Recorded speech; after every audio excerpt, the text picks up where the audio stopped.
What's happening, guys? This is Logan Robinson from Hear the Spear, presented to you by NoleGameDay.com. I am here. I'm going to start doing these quick hitters for you guys throughout the week and maybe over the weekends throughout the off season.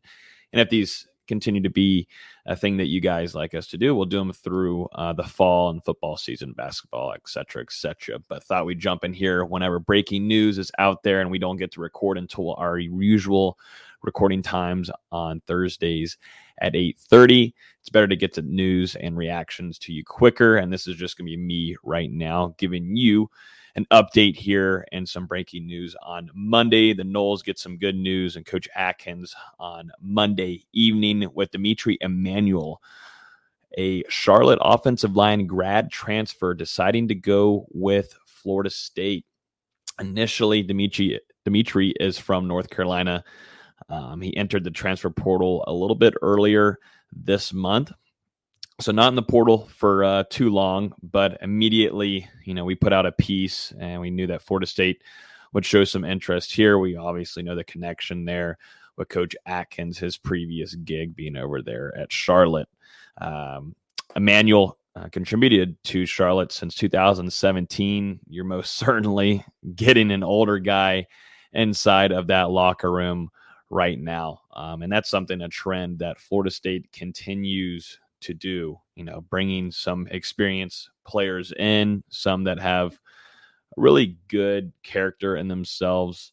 And overall, I know Norvell, along with Coach Atkins and what Adam Fuller wants to continue to do on defense, bring in leaders. And this is a guy that can come in and contribute pretty quickly. We'll talk about that in just a moment. Let's learn some more about D'Mitri. Received some offers, two of these being Boston College and Miami. Florida State ends up winning and beating out those two colleges, but you can see that, that connection there with Coach Atkins helped a lot.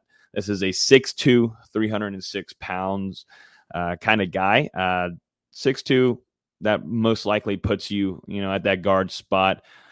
Funny enough, though, D'Mitri played a little bit of tackle and guard during his time at Charlotte. He was a 2-year reserve and then ended up playing 25 total games in between left tackle and right guard. So this is definitely a guy that can kind of be moved around just a little bit. I still think Coach Atkins and what they're going to want to do with him is keep him in that guard position. But if need be, and this is something that Florida State has a lot of versatility to do with a lot of these other players we'll talk about in a minute, but they can move D'Mitri around if need be, or if there's health concerns going into the season and you're losing a guy, kind of like what we saw with Florida State last year, having a really bad problem in the health department and depth there. Some guys getting center reps in games that had never even seen a center rep inside of a game before. Coach Atkins was talking about that a couple of times during the season last year, where they had to move around some guys in positions that they had never played. They'd seen it on film, and they feel confident then, but when going out on the field and you're put into a situation where you maybe weren't expecting to be in that certain role the night before, looking at film and going through your team meetings, position meetings, things get a little off there. And we saw that a lot last season with Florida State's offensive line kind of being shuffled around in a lot of different ways. And that goes to health, goes to guys that, going down left and right really hurt Florida State. This is something here, if we're grading this, we'll talk about and maybe do some kind of grading on this later on when we get on the show with the guys on Thursday night. But if you're grading this as a big-time depth piece, someone that can come in and play if they need be immediately, if not come in and be that sixth guy, this is definitely a place where D'Mitri will come in and contribute in that regard. Like we mentioned, he can be moved around a lot. He can go contribute at that right guard spot. Gibbons, as we know, most likely, and we'll have that left guard position locked down unless Coach Atkins makes any kind of alterations. Not expecting that after what we saw during the spring. You can definitely feel like Florida State feels pretty positive and strong about Gibbons. Robert Scott, Darius Washington, was kind of 50-50 this spring. We'll hopefully get an update or be able to see him go back to full health once fall camp begins and workouts are beginning. Bless Harris. I think the staff definitely feels confident there. I got to remember this is still an early guy that's on campus, but I do want to see a little bit more out of him after the spring. He had his ups, but he also had his downs. And, I'm not going to grade a guy right off the bat, definitely on the offensive line, just being there for almost a month or so on campus and going through spring and understanding Coach Atkins and that offense first off, and then how Coach Atkins runs those practices. But up and down. But I do think the staff does feel confident in what Bless Harris can bring to the offensive line. Maurice Smith, I still think that is his job to lose, definitely after watching Caden Lyles this last spring. I'm going to do the same thing with Lyles here like I just did with Harris. Just got here. I'm not going to grade him fully, but one thing that I do know that is certain is that I want to see Caden Lyles go through a lot of conditioning this offseason because I don't even know if he could have made it through a full game, a first half, just the way that his body looked and how slow he was kind of going from drill to drill and going through reps and then going through 11-on-11 team drills, et cetera, et cetera. I think he's a behind like that. But then you look over at Maurice Smith, which is an undersized guy. I think the staff feels like they've got some kind of game plan for him to put on some size. That's the thing with, Maurice last year was hurt. Couldn't really get as much as you wanted from him like he was in his freshman year. There's definitely potential, but the size, you can definitely tell it can be a problem. And you can see that too whenever we're looking at drills being ran during the spring. And right now, Florida State's defensive line might be its best unit on the team heading into 2022. And that's apparent whenever you're seeing Fabian Lovett. You're seeing Robert Cooper absolutely dominate there. But, Maurice Smith is holding on as much as he can. If they're able to put on some size for him, I think this is, it's still going to continue maybe to be a battle in fall camp. But right now, this isn't an immediate. Caden Lyles comes in from Wisconsin, well-respected university that puts out we all know, a lot of really talented offensive linemen. But there's a reason why he didn't play as much. He wants to get another chance here, but it's not going to be him coming in and immediately taking over Maurice Smith's spot. That's just not how it's going to be, in my opinion, after what I saw in the spring.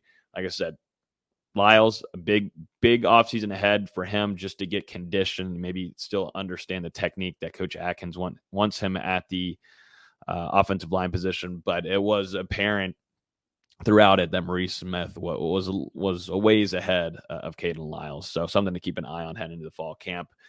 Just some scholarship numbers here. Everybody loves the scholarship numbers, so we can keep wondering who can Florida State bring in with availability before heading into the 2022 season. From what we know and what we've heard, Florida State has 4 scholarships available after this edition because he is a grad transfer, going back to D'Mitri right now, who just picked Florida State on Monday evening. Grad transfer. He's on a 1-year deal here practically. It's not going to affect the 2023 class. So you still have got 4 scholarships open. What are the Noles going to do with that? I know that Florida State is going to continue to look at that offensive line room. You're pretty much set now at that guard position. Your main focus since after the spring was to jump in and grab an offensive tackle. There's a big plan for Florida State this upcoming June next month for them to hopefully be able to bring in a few of these targets. One that is confirmed right now, including JUCO 6'6", 315-pound Makai Lee. He's an offensive tackle from Coffeyville. He told us, our guy Nate Greer, lead recruiting insider at NoleGameDay.com, told him on Monday that he is looking to play immediately. It seems like this could come down to between an SEC school with Missouri and Florida State. He will be making his decision the week after his visit with Florida State, which is around that June 10th mark. We'll keep an eye on that.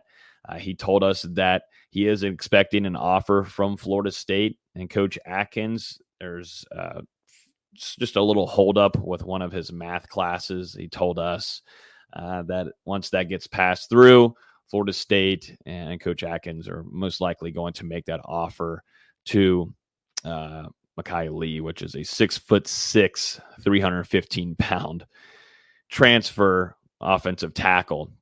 And if you guys want to, there's a piece out on our site. You just search NoleGameDay.com and you'll find that one of our latest articles regarding a big boy coming to visit later in June. But Florida State grabs one and is successful in grabbing D'Mitri Emmanuel. This is a 6'2", 306-pound man, contributed since 2017. This is a leader coming in. This is a well-experienced guy. Had offers from Boston College and Miami, but ends up picking Florida State. We'll see how this moves around the chessboard with that offensive line and what Coach Atkins wants to do. But you can tell there's a big-time emphasis after what happened last year with that depth and losing guys left and right. Norvell has a plan. Coach Atkins has a plan. Those are two smart coaches, and they're preparing for this next season just in case something like that happens again. And I don't think Florida State is done here on the offensive line. Thanks, everybody, for listening. If you would like us to do more of these or would like me to jump on here and do more of these little 10, 15-minute quick hitters, we'll call them, let us know. Definitely appreciate everybody listening. If you are on iTunes, Google Play, Spotify, make sure you hit that subscribe button so then you get notified every time we release one of these. And also, if you're on YouTube, we go live every Thursday around 8:30 p.m. Eastern time. So if you guys want to hang out with us live, we will most certainly be talking more about Florida State's new grad transfer offensive line signee, D'Mitri Emmanuel. Thanks, everybody, and have a great rest of your day. Peace.